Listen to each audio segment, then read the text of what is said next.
What do you see, Sam? Sammy.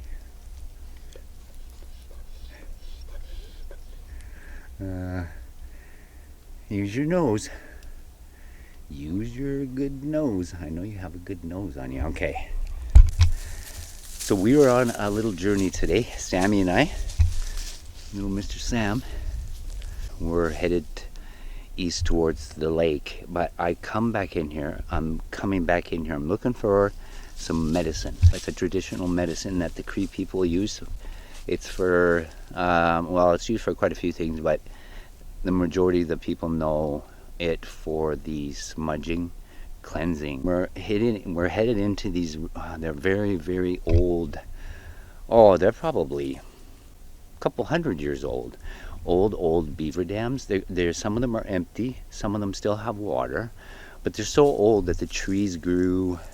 The trees, poplars and willows, have grown on top of the dams, right? And they're full-size trees, so they've been there a long time. This is where we're going to look for the what we call Wickamussigan,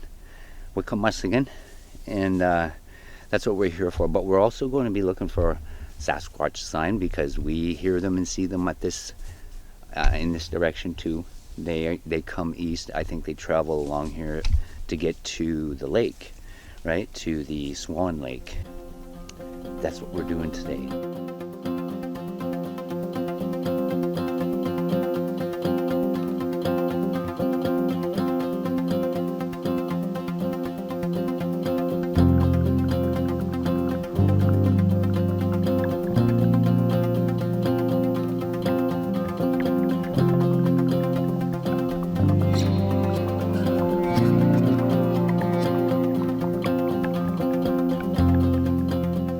Have a couple things to share with you, and we'll do that as we continue forward. You know, all the stuff that happened at Seven Creeks with the Bigfoots in my glasses, the reflection, that's kind of amazing, right? And this is something new. This is something new, and I don't know if this is going to happen for everybody that's out there or for ones that try it. I don't know. You might have to have that relationship and set a rapport with the clans or the Sasquatch that you're visiting, right? I don't know, is this just a one-time thing? But it's not.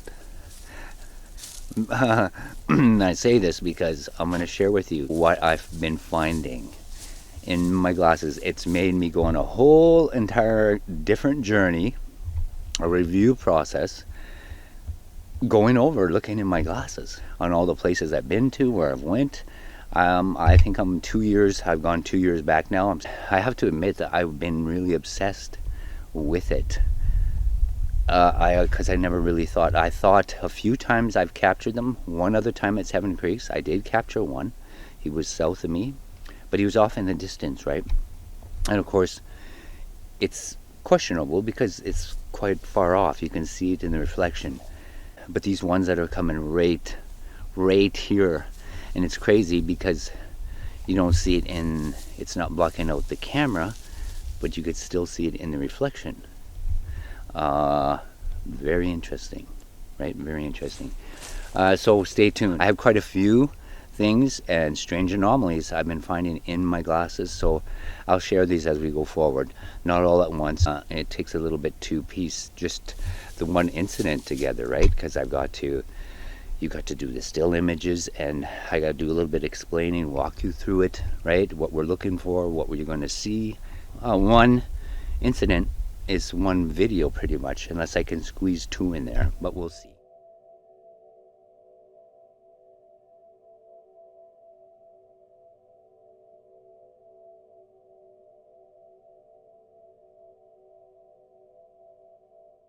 We'll see. Sammy's he's listening very intently behind the camera right now. And I thought I heard a whoop, right? To the west. And I thought I heard a whoop, right? To the west. And was that just not a knock on the tree right here? Hello? I don't know. We'll have to check in there too. Okay, all right. We're gonna head that way. And you're like, I need your nose. You're my little Bigfoot detector. Yes, what was that sound? Wow.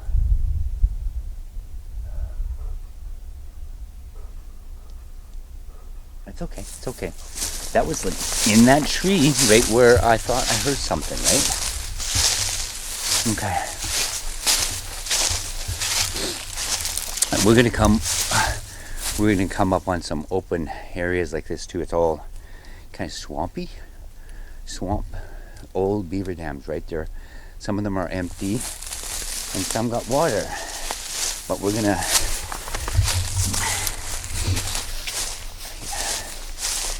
east we go, Sam. Yeah, right where you see all this down grass here, you can see part of the water there. But this whole area was one giant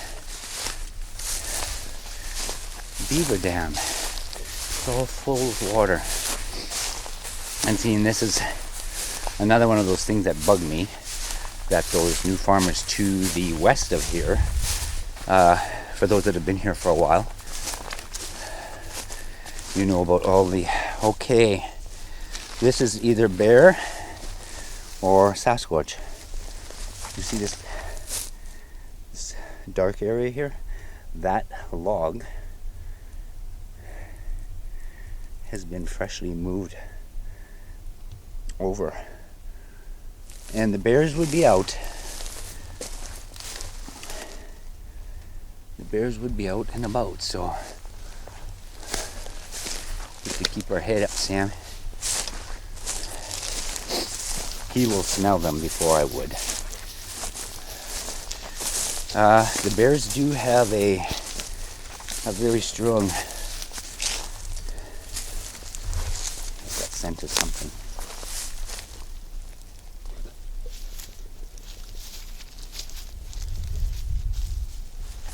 Yeah, we'll follow Sam. Okay.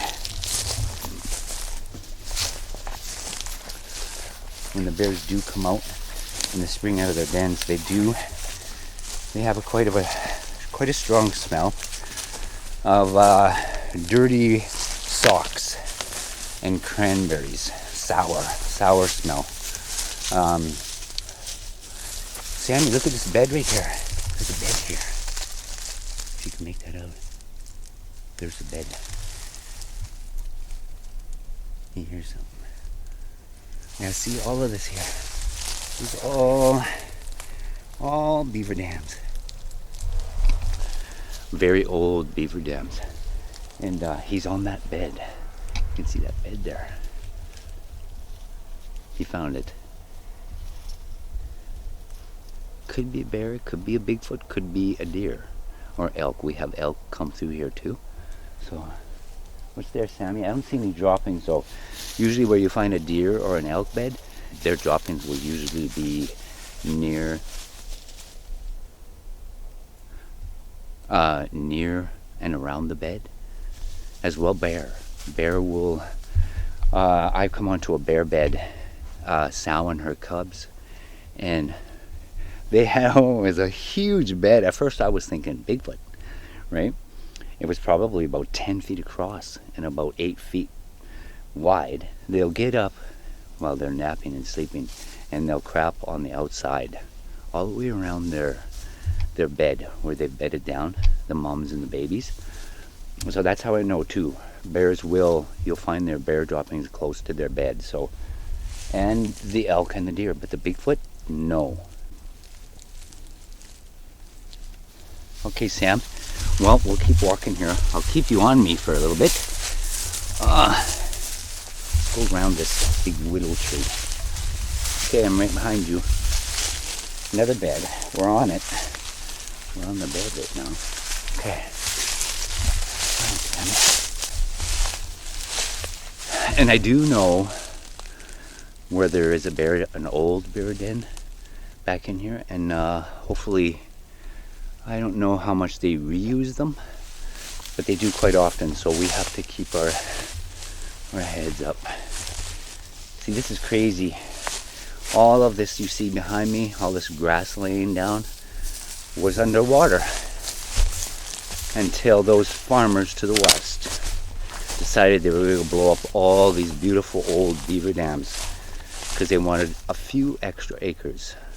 3 acres, and they destroyed this whole entire ecosystem just for that. Very heartbreaking. Sam, there's that old bear den. Don't go there. Don't go there. I don't know if there's anybody in there. Hello? Hello? I'll show you it. Hopefully, there's nobody up and in there. I will. Oh my goodness. Wait a second. I see something very dark. Where'd that go? I just lost it.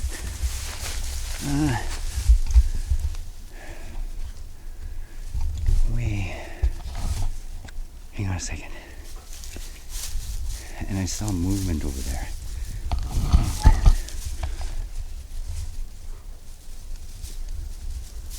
Try to keep still there. I don't know what that is.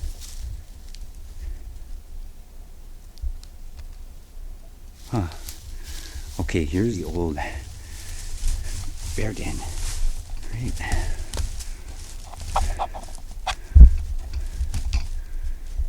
In there.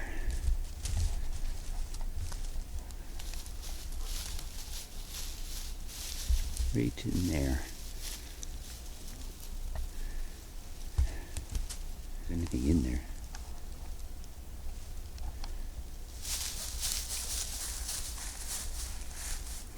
See anything?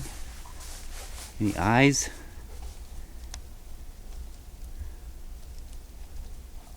No. Okay. Okay. That's good. No bear in there. I'm pretty sure they're out and roaming around, probably trying to find food. And okay, but we got to go by there. I got to go up. Unless we go around. I could go around this just to be safe. Never know, there might be a lazy one still up in there. I don't want to get them all mad and angry. Oh my goodness. Oh my goodness.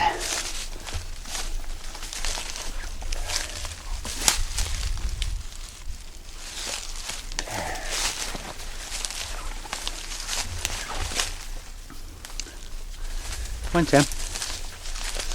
Come on, Sammy. Wait.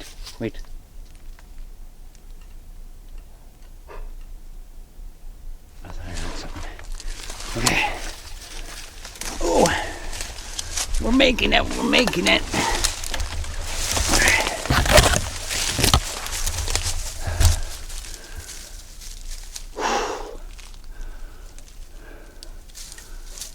Man, it's so thick back in here with willow. It's amazing. It is amazing. Very old willows.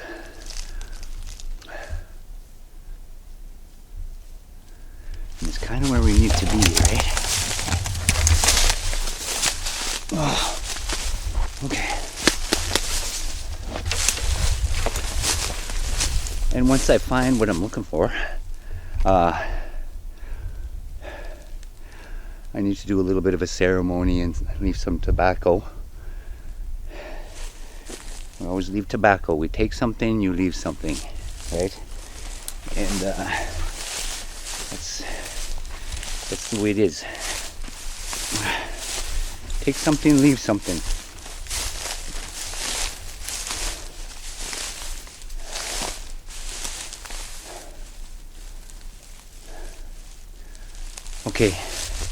Okay, I'm going to turn this off for a little bit. I need to look closer.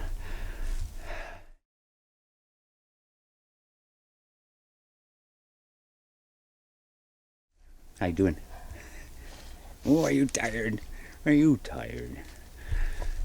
Yeah.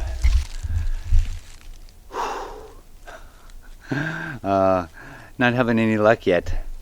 We are a good mile, maybe just over a mile of the farm along this little creek. And I want to show you this behind me. You can see that break behind me.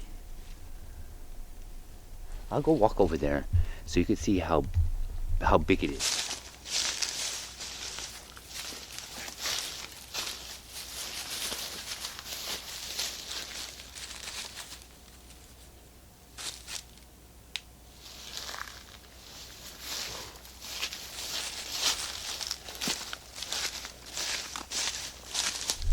Okay, that break that I just walked to, it's about 7.5, maybe 8 feet. This climb here, there's usually there's about a 7.5, 8 foot, and then a 9 I've measured.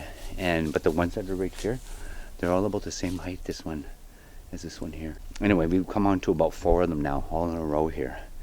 And I imagine if we were to keep walking along this creek, this little creek valley, we get right to the lake, right? And they've marked this trail. We have over the years did the trip all the way to the lake quite a few times over the years. And you can see these breaks all the way to the lake. And then when you get to the lake, there's structures all around that lake. And I'm sure most people don't see them. They're there to camp and fish, unless they knew what they were looking for. But anyway, we're not having any luck. I know that there's a season for this fungus that I'm looking for this Wickamussagan. There's a season for it, and I've come on to quite a few little pieces, little ones. They're just starting to grow, right? They're just starting, and by fall, I'll probably have to come down here and harvest it then. But I thought this would be a good day for a walk for him and I. Okay, we've already made about a quarter of a mile back this way, west, but about a quarter of a mile east behind me, I come onto 2 beautiful little beaver dams, and they're filled with water. It's so good to see, right? So closer to the lake, the beavers are closer to the lake. And it's sad though that where the waterway runs south of my farm, right next to my farm, they blew up all those beaver dams. There's no water in them. And greed, that's what greed does. Has no conscience, right? They don't care. They don't care about the wildlife, the beavers, the ecosystems that they're wrecking and destroying, as long as they get that extra dollar, right? It's very greedy, very greedy. Just like I was saying here, you take something, you got to give something back, right? And if you don't, it'll be taken. So we need to have that respect going out here into the trees. Oh my goodness. Okay, so Sammy and I are going to make our way back. It's been very quiet. It's been very quiet back in here, but we have come onto the structures. I haven't seen any footprints or anything yet. The ground in here in the shade is still kind of frozen, right? You can see where that little creek, little stream there, it's full of ice still. I'll turn this off for a little bit. We're going to make our way back. Once I get about 3/4 of the way out of here, I will. Wait a second. I just got a smell.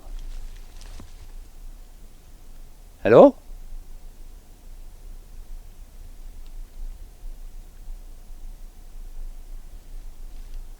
I don't know.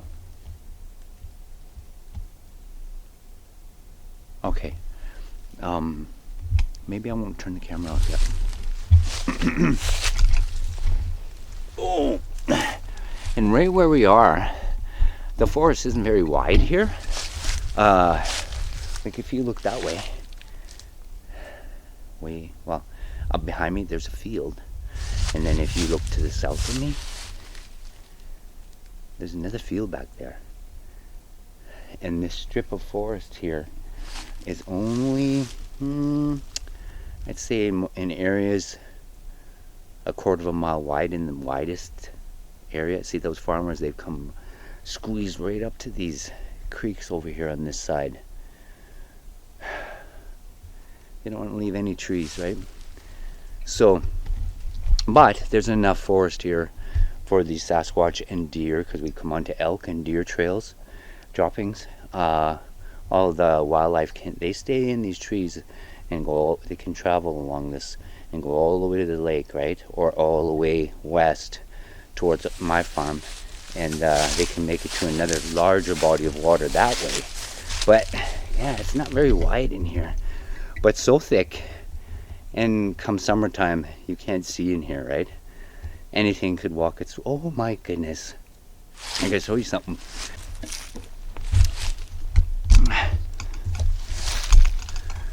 Very nice though. It's good to see. Very good to see.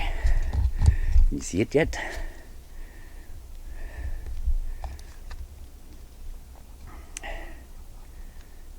Very nice.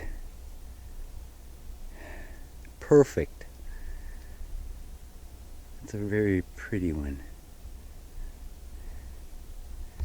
A very pretty one.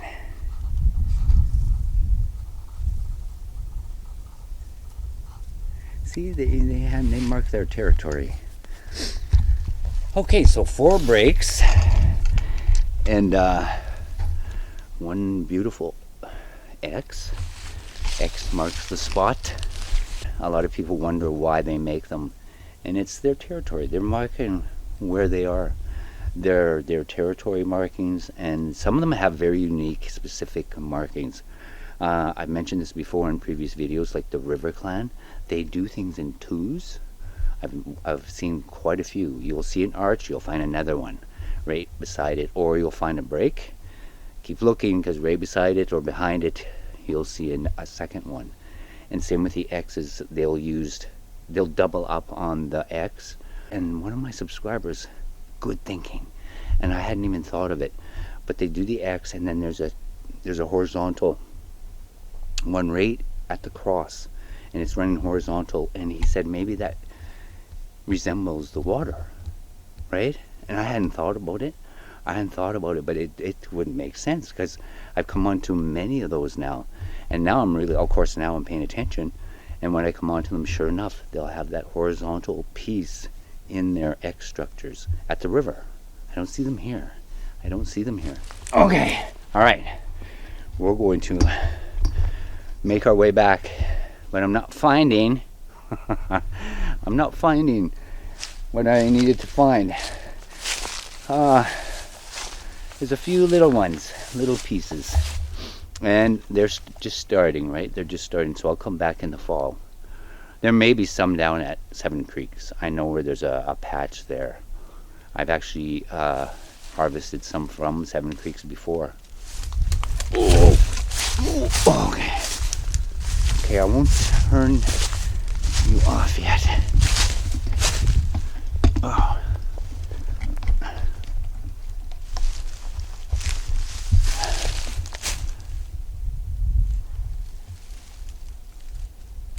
You see that field right here?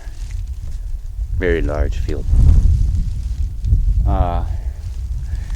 It's all uphill. It's all uphill behind me, right?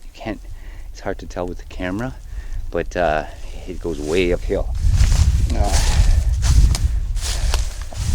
Careful, Sam. Careful, Sammy. I'm coming. He was chewing on he come onto an elk hoof back here. He wasn't with me for a while, and here he was chewing on. He was eating a hoof.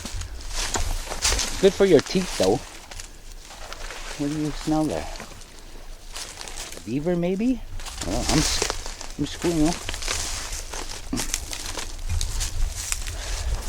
That means the beaver people. I'm squealing. Oh, I can hear the water. I'm so glad there's some water moving in this creek. Very good to hear. Wow, so that was that.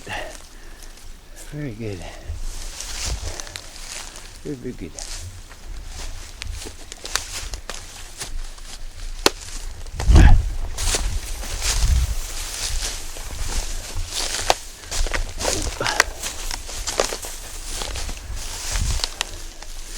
It's kind of precarious walking back here, I have to admit.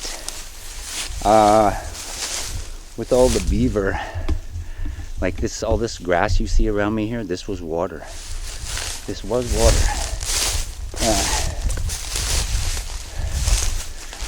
It was water. That's why it's all laying down. But because of all the beaver, there's a lot of ground litter, like logs and sticks under this grass, because they do cut a lot of trees, those little beaver.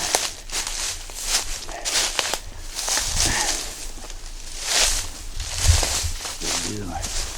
I always thought it would have been good if Mom and Dad could have, back in the day, purchased these quarters of land as well, besides what they had, and then we would have just left the trees. We would have,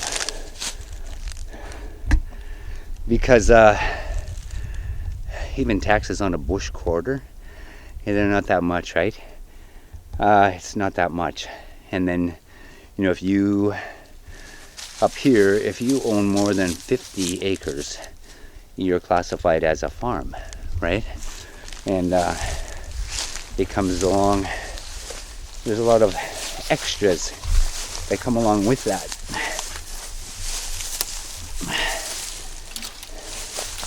As soon as you go into that acreage category, everything is expensive. Everything. It will triple in cost. But yeah, I always wish they could have, and then we would have just left all the trees, right? All the trees.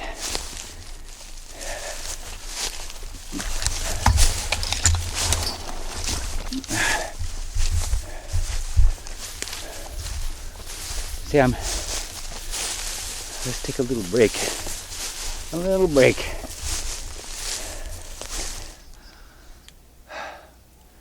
Hey, Sam. He hears something.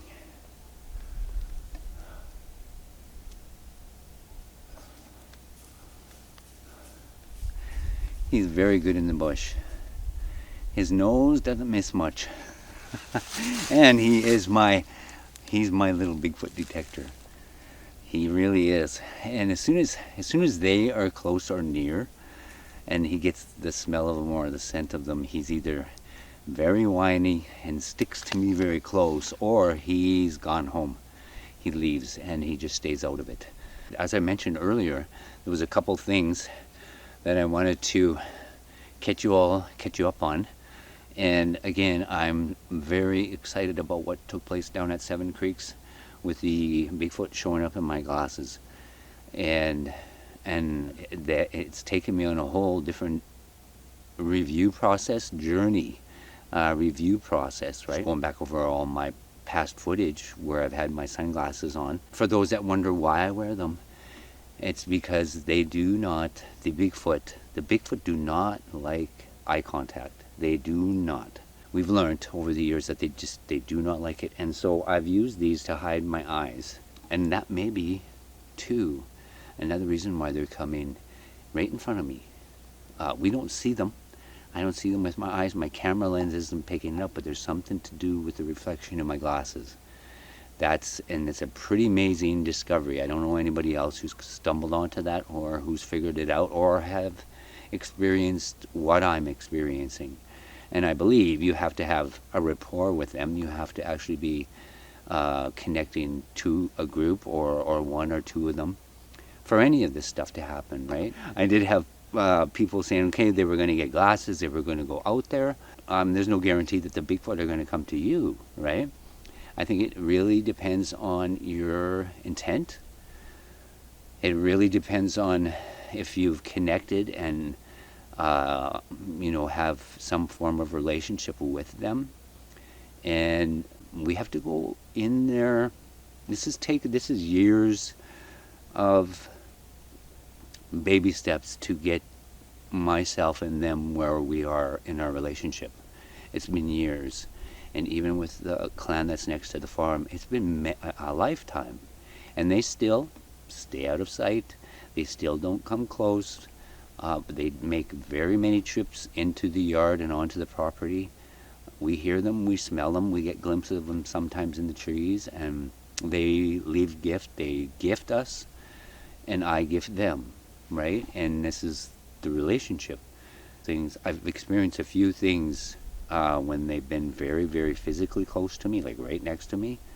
There's a presence there, an energy, and our human bodies just we can't withstand that energy. We can't do it.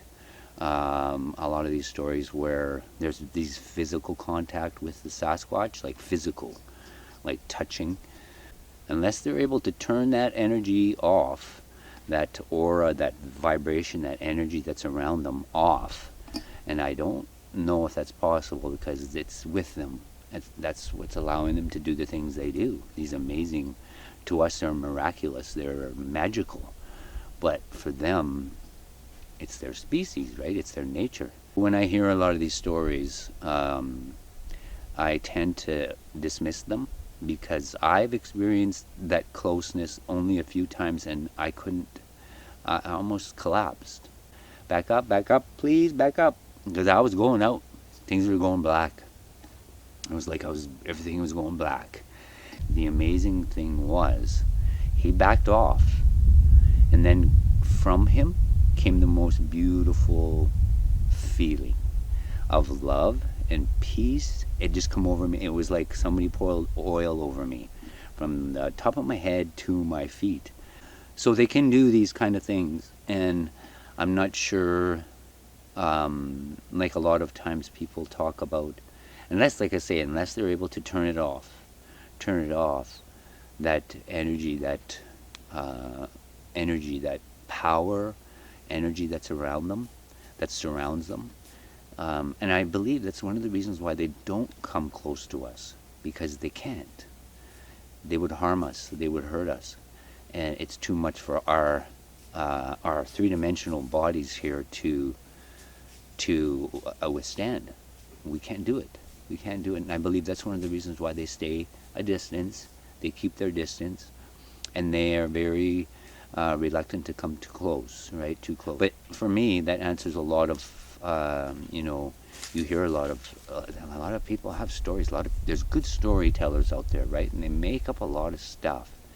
And I don't know if it's for attention. Many times throughout my life where I could have swore I seen a Bigfoot, and it was if that moose, that bull moose, wouldn't have turned his head, because all I was seeing was this. It looked like a Sasquatch in the trees by these spruce trees, big legs, the body, and the head, and I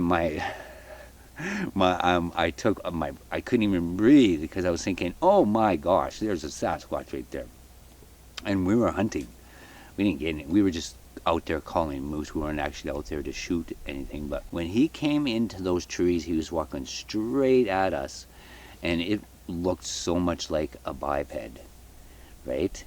Walking through those spruce trees. And if I wouldn't have caught him turn his head and walk that way, just for those couple of seconds, I would have swore to grandfather above, to God, that I had just had a Bigfoot encounter.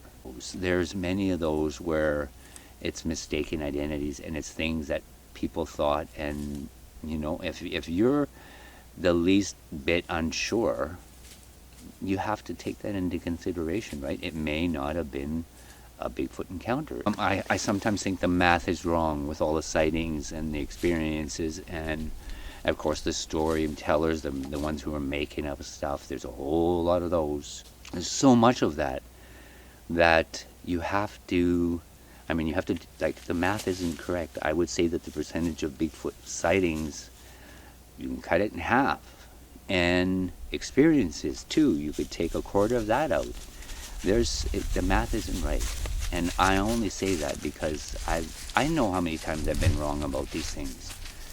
We have seen them, we hear them, we smell them, we experience them, but there are times throughout our lives where we thought we seen one and it was something else. I one time seen a grizzly standing up against this great big poplar tree, and the way he was moving, there too, like if I wouldn't have stayed watching him, completely kept my eyes on him, I would have swore it was a 9 foot tall Bigfoot, because they're tall, those grizzlies. When they stand, they can be 10 feet tall on their hind legs. And what he was doing was scratching, right?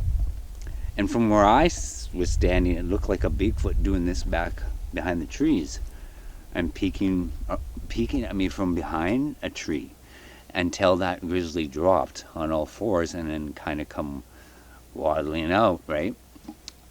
If I would have took my eyes off him and he would have went down and disappeared into the trees, I would have swore that was a Bigfoot, a 10-foot tall Bigfoot peeking at me on both sides of this poplar tree. But it is what it is, right? It is what it is. One day maybe we'll do the math, right? We'll just do the math, and because I don't think it's as common as people think, and as common as people believe. And I don't think there's that many Sasquatch out there. Personally, I don't believe that, because the clans are small. They're small in numbers, and I don't think they produce like humans.